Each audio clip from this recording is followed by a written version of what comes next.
Wanita hamil 10 bulan tapi perutnya hanya palsu. Untuk tujuan apa dia melakukannya? Itu karena dia ingin mencuri anak orang lain. Setiap hari dia bekerja sebagai pembantu di sebuah keluarga dengan istri yang sedang hamil. Setelah mendapatkan kepercayaan Ensa, dia sengaja bertanya tentang tanggal jatuh tempo Ensa. Ensa tentu saja tidak tahu. Mary mendekatinya karena dia ingin mencuri anak yang akan dia lahirkan. Ketika dia mengetahui bahwa Ensa akan jatuh tempo dalam seminggu, Mary segera memulai rencananya. Pertama, dia menelepon Elsa untuk mengambil cuti beberapa hari. Dia berbohong bahwa dia harus pulang selama beberapa hari. Kemudian dia pergi ke rumah temannya yang baru saja melahirkan, dan berpura-pura ingin ke kamar mandi. Tapi sebenarnya menyelinap ke kamar bayi. Dia melepas bajunya, melepas perut palsunya. Dia sudah memakai baju ibu sejak sebelumnya. Lalu dia menggendong bayi itu di pelukannya. Berpura-pura baru saja melahirkan, tubuhnya sangat lemah. Ambil beberapa foto dan kirimkan ke Ensa. Katakan padanya bahwa bayinya sudah lahir.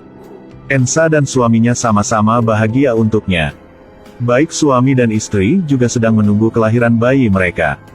Suatu hari ketika Ensa sendirian di rumah, perutnya tiba-tiba sakit. Dia kira sudah waktunya untuk melahirkan. Dia mencoba mengangkat telepon untuk menelepon suaminya. Tapi di sisi lain masih tidak ada yang angkat telepon. Karena saat ini suaminya sedang bersama sahabatnya. Ketika Ensa memegangi perutnya yang terengah-engah kesakitan, lalu mantan suaminya menelepon. Ensa seperti menangkap penyelamat.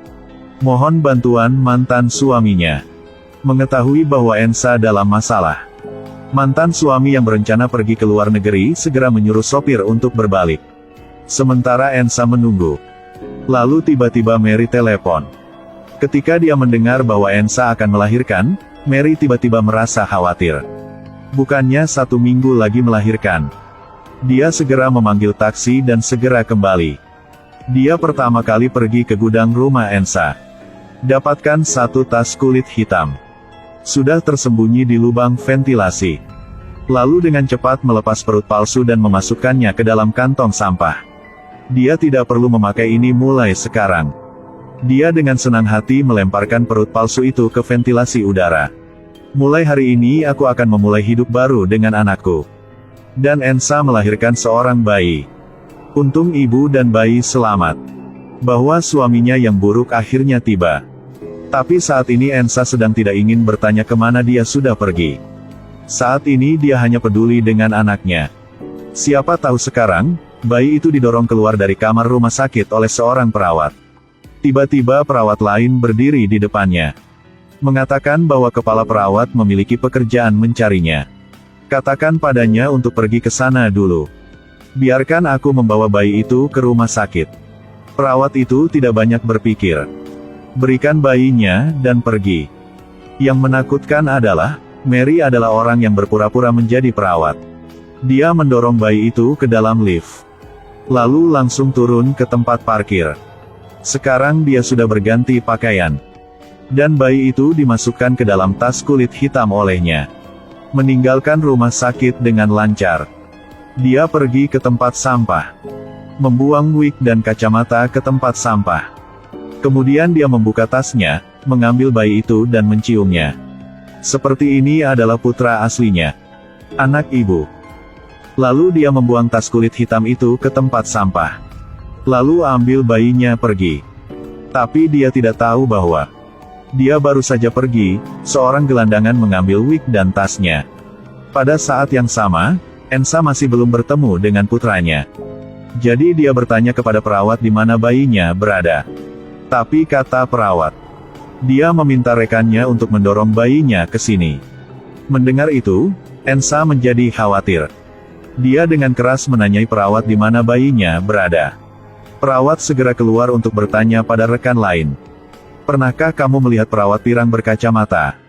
Tetapi rekan-rekan mengatakan tidak ada orang seperti itu di rumah sakit.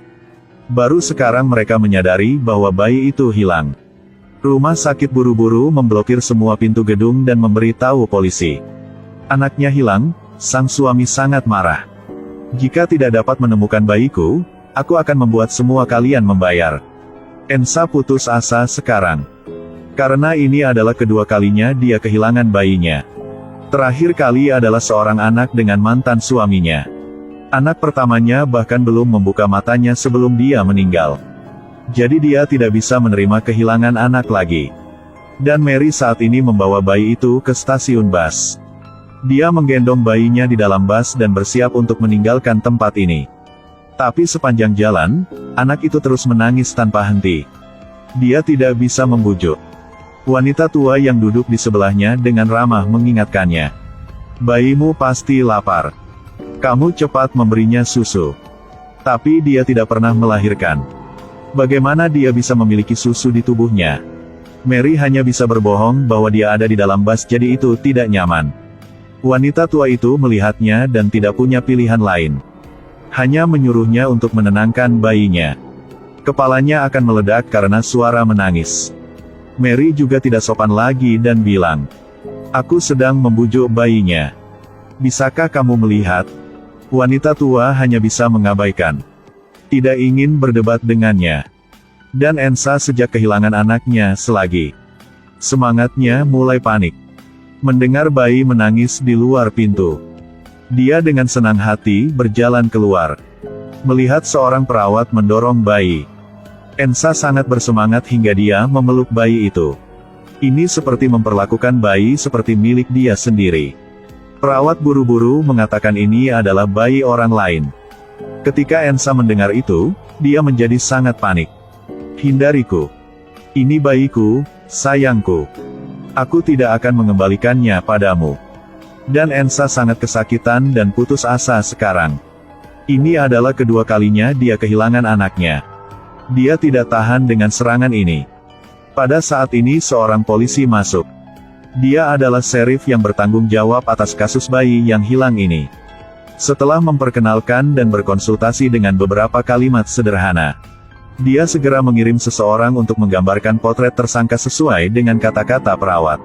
Lalu dia pergi ke ruang kamera. Periksa kamera pengintai hari itu. Dia melihat Mary mendorong bayi itu ke dalam lift. Tetapi ketika dia turun, bayi itu tidak ditemukan. Apalagi, dia berubah menjadi rambut panjang. Ini membuat sheriff merasa sangat bingung. Bahwa Maria sekarang membawa bayi itu ke rumah bidan. Bidan terkejut melihat Mary menggendong bayi di pangkuannya. "Bukankah kamu tidak bisa lahirkan?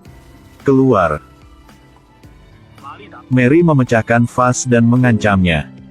Bidan tampaknya sangat takut padanya. Dia segera setuju. Ternyata, pada tahun itu, Mary dilukai oleh seorang pria dan hamil. Ibunya takut malu, jadi dia memanggil bidan untuk memaksanya melakukan aborsi. Membuat Maria tidak mungkin memiliki anak selama sisa hidupnya. Katanya ke bidan, dia akan menelepon suaminya untuk menjemputnya sebentar lagi. "Kamu harus memberitahu dia bahwa kamu membantuku melahirkan." Bidan masih ingin hidup beberapa tahun lagi, jadi dia setuju. Segera suami Mary datang. Ketika dia melihat bayi itu, dia sangat tersentuh sehingga dia tidak dapat berbicara. Dia dengan lembut mengambil bayinya. Seorang pria yang mencintai menjadi ayah seperti dia tidak bisa menahan air matanya. Dia sangat berterima kasih kepada Mary karena telah melahirkannya. Tapi dia tidak tahu bahwa Mary mencuri bayi ini. Mary memberitahu dia bahwa bidan telah bantunya untuk melahirkan bayinya. Bahkan bidan tidak mengeksposnya. Juga menasihati pasangan. Sebelum pergi, Mary memberinya pelukan yang sangat palsu. "Jika kamu berani membicarakan ini, aku tidak akan memaafkanmu."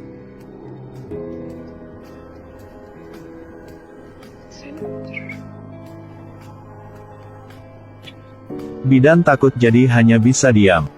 Kemudian sang suami membawa Mary kembali ke rumah. Ibu mertua terkejut ketika dia melihat bayinya.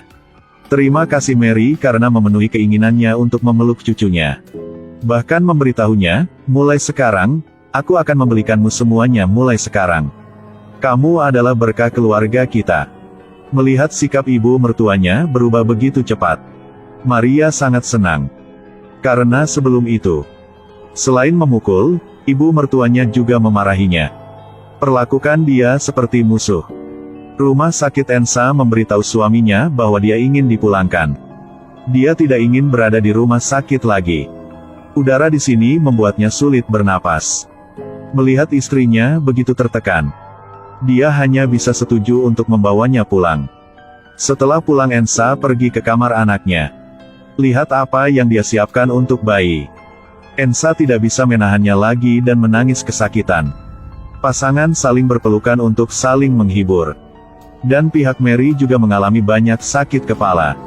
Karena bayi tidak mau minum susu bubuk. Dia juga tidak punya susu, jadi dia membuat bayinya menangis sepanjang malam. Dan pihak Ensa tampaknya memiliki firasat. Dia bermimpi bahwa Mary mencuri anaknya. Ensa tiba-tiba terbangun dan meneriakkan nama Mary.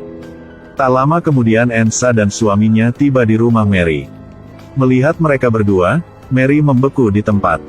Secara kebetulan, bayi itu tiba-tiba mulai menangis. Mary yang ketakutan berlari ke kamar untuk menghibur bayinya. Tapi bayinya tetap tidak mau berhenti menangis. Ensa mendengar tangisan itu dan menjadi khawatir. Mungkin itu berasal dari cinta keibuan yang suci. Ensa mendorong membuka pintu dan masuk, ingin melihat bagaimana bayi itu.